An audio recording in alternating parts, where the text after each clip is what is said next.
हेर्नु सक्नुहुन्छ मैले यो ब्याग लगाएर कति देखिरहेको छ यो ब्याग मलाई पर्यो 250 रुपिस दिल्लीमा इजी प्राइस दिल्लीमा जे पनि सस्तै हुन्छ त्यो पनि मेरो बाइक पुरापुरी हेर्नु पुरा मोडिफाई पनि गर्दैछु हल्का फुल्का अन्त तपाईँहरूलाई देख्नु चाहन्छु आज चाहिँ मैले के गर्नु लिएको यहाँ पर यो फिटिङ यो लाइट फिटिङ गर्नु आएको म एकचोटिमा सिमटेक कम्पनीको मेरो हेडलाइट लाइट पनि सिमटेकको हो यो पनि यो हेडलाइटमा हेडलाइटमा लगाएको थियो त्यो यहाँ फिटिङ हुँदैछ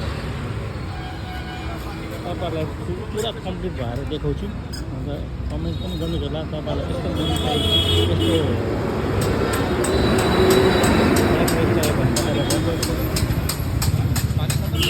यस्तो कमेन्ट पनि गर्नुहोस् होला मेरो बाइक यो लाइट बनिसकेर तपाईँहरूलाई देखाउँछु म पुरा यहाँ मेरो पाछन दोर्जे पनि आएको छ सँगसँगै आज चाहिँ गेम खेल्नु बन्द पाछन दोर्जेको आज पाछन दोर्जेको गेम खेल्नु बन्द त्यसै कारण आज बाइकमा लिएर आएको छु यसो हेरोस् भनेर कति आँखा बिग्रिसक्यो गेम खेलेकोले आज पनि मैले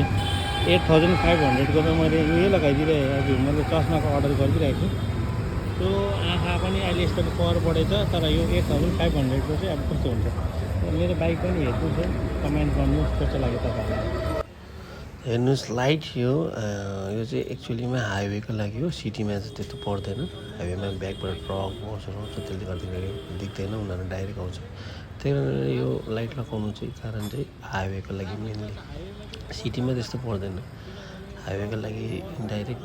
ट्रक बस आउँछ तपाईँहरूले यो लगाउनु भने राम्रो हुन्छ सो फग लाइटमा पनि फगको टाइममा पनि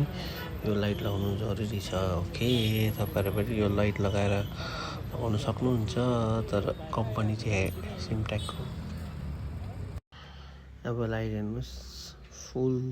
फाइनल लुक्स यो चाहिँ 20वटा मुड हुन्छ यसमा 20वटामा कुनै मुड लगाउनु पनि सक्नुहुन्छ छानेर जुनै तर त्यस्तो मुडहरू चेन्ज गरिरहनु पर्दैन एउटा मजाको लगायो भने यो चाहिँ अलिक राम्रो छ यो लगायो भने राम्रो हुन्छ तपाईँहरूलाई कस्तो लाग्यो यो लाइट अन्त बाइक कस्तो लाग्यो तपाईँहरू कमेन्ट गर्नु चाहिँ सो यस्तो भिडियोहरू तपाईँहरूलाई म देखाइरहन्छु बाइकको relative okay bye bye take care